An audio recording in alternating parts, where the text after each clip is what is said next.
Lisa, this is Rich, and we are here. It's great to be at the Top 3 set. We are with a very, very special guest, and we're going to be talking about some very important things about missions, because this guy has an incredible testimony you're not going to want to miss out on, and he's been working in business development with CMC International, but really we're going to hear his heart and why he cares so much about other people in other countries.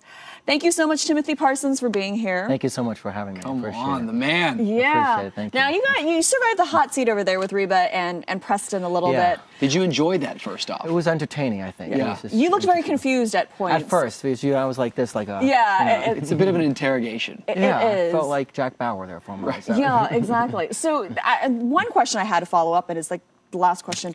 What did Reba mean by, like, you have to...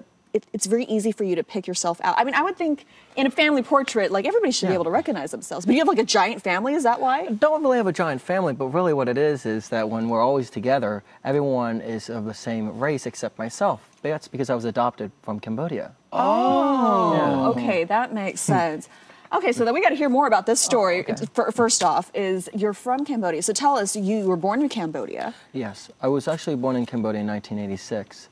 And then I was raised there on the streets because my parents weren't able to take care of me. And then eventually I was then taken to an orphanage to be cared for. You were on the streets? Yeah. Mm-hmm. How old were you again when you were on the streets? About 2 years old. By yourself? Yeah.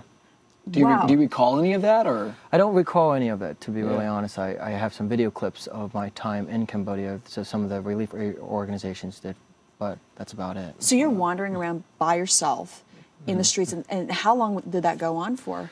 It went on for about a year or so, and then eventually I was able to be taken to an orphanage. That's why like you didn't eat necessarily for a day. Yeah, when I was adopted, I came with a bloated stomach, not raised up correctly with American standards of nutrition. Okay, wow. So then you went to this orphanage, and then you were 4 years old, right? You were adopted. Correct. And then tell us what happened then. You came to the United States. Well, there was an American couple that just wanted to seek adoption, and so they picked me. So I feel like I was chosen, and just reminds me how God chooses all of us.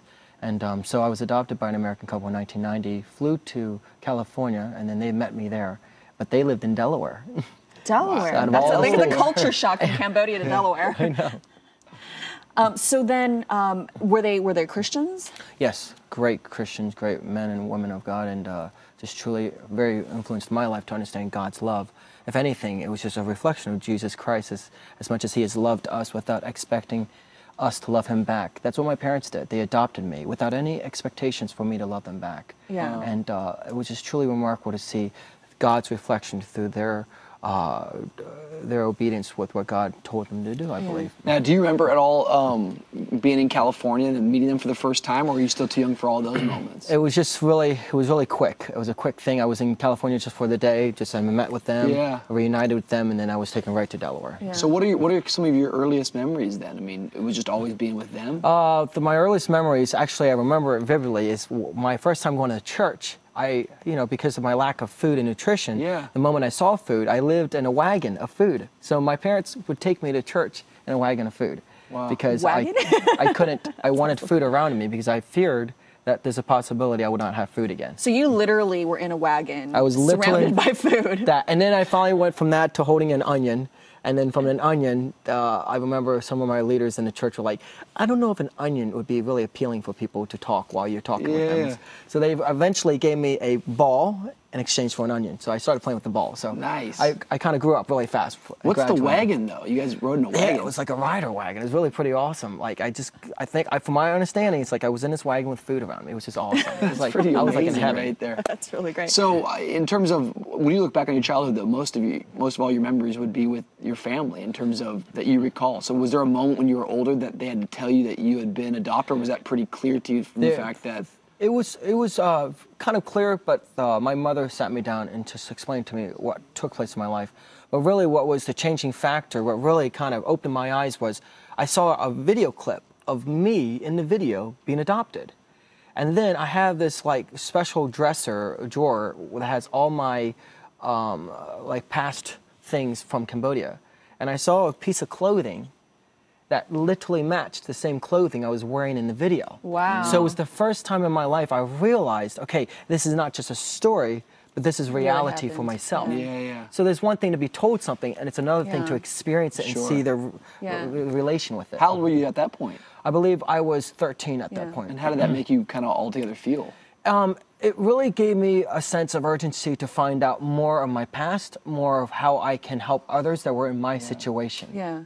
Well, then, you know, fast forward, like, when did you actually get that passion and understanding for missions? Was it at that age? Well, it was 13 to 16, but really 16 is when God gave me a vision, and he literally gave me the vision similar to the one like the Prince of Egypt when Moses is at the burning bush. It was so awesome. That kind of vision just really got my attention and said, now is the time to change the world for the better. Now is the time to tell the world that you are the voice for the voiceless. At the age of 16, I committed my life to God for the rest of my life for missions. And I just wanted to make sure that I could understand so I can share with the world what it's all about. And in 16, he said that you are the second generation Moses. So my whole story, every time I want to get inspired, anytime I want to remind myself what's my job duties, I just read the book of Exodus, or I watch the Prince of Egypt, you know what I mean? That's right. And then you kind of carried this over to college, right? Tell us a little bit about that. So after 16, I went to college. When I was 18, I went to Southeastern University in Florida, Lakeland, Florida. Swampland. Yes. That's why. Lakes everywhere. That's where my brother goes to school. Oh, wow. And so... Flame, right? Is that what you guys were? Fire. Yeah, fire, yes. Fire, sorry. And I just got done visiting them a couple weeks ago in Florida, and it was amazing. What I started is actually still going on. When I was in Florida, I had the opportunity to really be part of a great traveling music band throughout the U.S. But then at one point, I remember God really sharing with me. He said, music is great, worship is great, but let's share with the world that worship starts at the church, but it goes into the four nations, to the four corners of the nations. And so that's when he opened the Bible to me, called James 1:27. And that's true religion is to look after the orphans and widows. So at that time, I literally asked kind of our music manager, I said, you know, I want to take a break from this, and I want to focus on something that God's really calling me. And so he definitely honored that wish. I started an organization called Lighthouse Ministry Missions Group. And so there was a homeless shelter nearby, and I got the yellow phone book out, and I said, well, who can we help? And so I found out that there was this literally 2 miles away, and long story short, literally it grew from 3 to 300 students in 3 months at that college. That were going to help out the shelter. We went to go help out in the shelter every single month. We were able to basically facilitate all this manpower. And God literally said to me, there's no need to invent the wheel or start another organization. Try to find those that are willing to help to go and help and change the world locally. And then what happened, it grew then globally. Because we were like, well, we want to help out locally. How about let's start sending out teams? And at that time, the college was only sending about 3 or 4 missions trips, teams a year. And now, after that, with not just me, but all the other partners together, now they're sending out 42 missions trips every single year. Now, how did you see the perception of the students that you were among and working with, like, how of missions change through the stuff that they've been doing?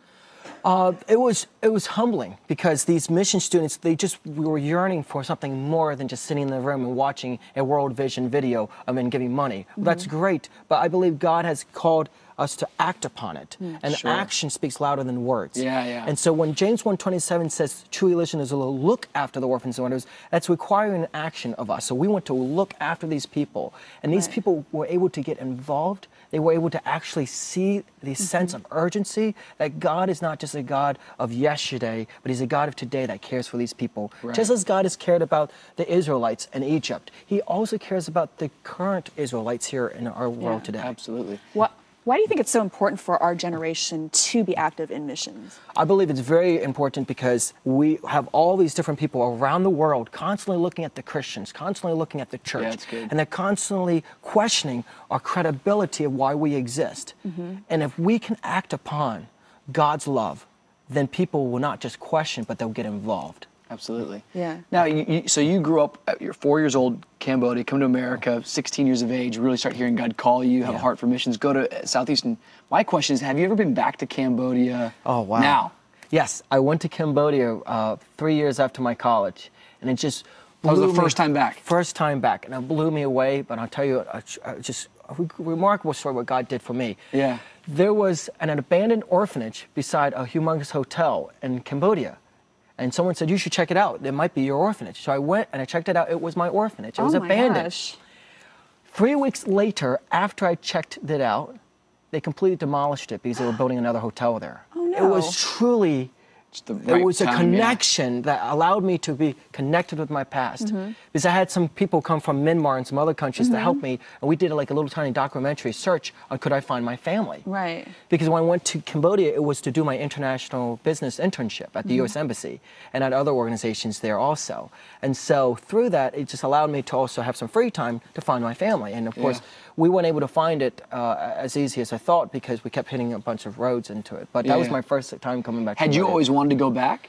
Or at the age of 16, I wanted to go back. Before that, I just kind of didn't want to go around the whole idea of going back to Cambodia. But when God called me and said, "You're the voice for the voiceless, go and free my people," just as Moses had to tell the Pharaoh, you know. So, you started having heart to go then. Oh, just How did it make you feel while you were there? It felt like there was a completion to my life, that this is my calling. And then to find out, you'll hear later, I guess, through the segment, that it wasn't just Cambodia was my calling. Right. But it was really worldwide. Yeah. Well, in fact, you know, tell us a little bit about what you're doing now and how you're reaching other people in the world. Well, you know, my greatest calling in life that God has really equipped me for is to be a business consultant for nonprofit organizations worldwide. And I've always believed that using my special gift and talent would be able to empower those that might lack that. Not that they don't have it at all or that they are weak at it, but they just need some more assistance. Yeah. And so when I met CMC International, they were at a growth stage where they're expanding. And so they asked me and they said, would you come along and help us kind of do the business development of it? Because really, they want to expand further. And now I have the great honor and privilege to work with the president of the organization called CMC International. His name is Jonathan Morris, truly my mentor and my spiritual father. And he's my boss, but he's literally my best friend. And I basically help him and his team basically develop CMC International on the state side. Jonathan kind of develops on the overseas with the team leaders in different countries, and I stay on the state side and try to find out how can we do the internal development of it. And so that's really my calling. So I just got back from the Philippines, Myanmar, Cambodia, Thailand just a couple weeks ago, and I leave next week to Africa. Wow. Well, you know, we've only got a couple more minutes, but, you know, there might be somebody that's watching at home who is thinking about missions. Yeah. What kind of encouragement do you want to give to them? I want to encourage people that are thinking about missions to literally sacrifice yourself and to give your all to God, and God will use those that are willing. And that's what's so important. People think that they have to be perfect in everything, and they think they have to be qualified, and they think they have to have the degree, and they think they have to have all these things. But at the end of the day, God wants people to be willing. And with my own personal life, God uses the foolish to despise the wise. And who would ever think that someone from the streets of Cambodia would be living in the U.S. and working with an international organization that's literally not just helping one country, but over 29 countries worldwide? Yeah, amazing. And if people want to find out more about CMC International, where can they find out more? You can visit at www.forcmcinternational.org. That's www.4cmcinternational.org, and you'll be able to see the video clips, you'll be able to see the upcoming missions. And we have actually our internship program in the Philippines right now. Oh, great. So for people that are interested. And then we also have other options that you can get involved in with short-term missions, long-term missions, or even if you just want to volunteer with some administration work. We'd love everyone to be on board. What part of Africa are you guys going to? We're going to Ethiopia. My goodness. And then a couple months after that, we're going then to Burundi and Uganda. Have you been to Africa before? Never been to Africa before. Uh-oh. Never been. So this is going to be an interesting adventure, but I believe God's going to, teach me so much from it. And one thing about this organization, and really what my job is, I get to learn from so many people.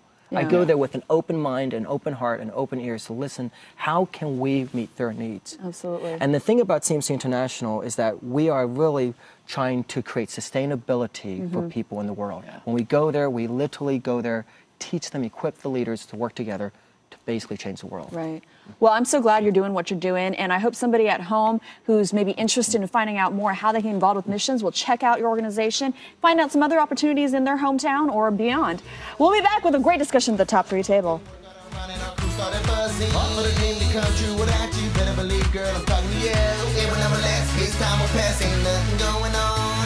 Now we gotta laugh, we first class is still going strong. That time is past, we having a blast singing the song. War changing fast, all love will last, come on and sing along. Don't forget where you came from, don't forget where you came from. Hey, welcome back to Top 3. Been having a phenomenal show today talking to Timothy Parsons from CMC International, and really hopefully got to hear some of his story, but man, what a story it really is. Yeah. Grew up in Cambodia till the age of 4, and he was adopted to an American family.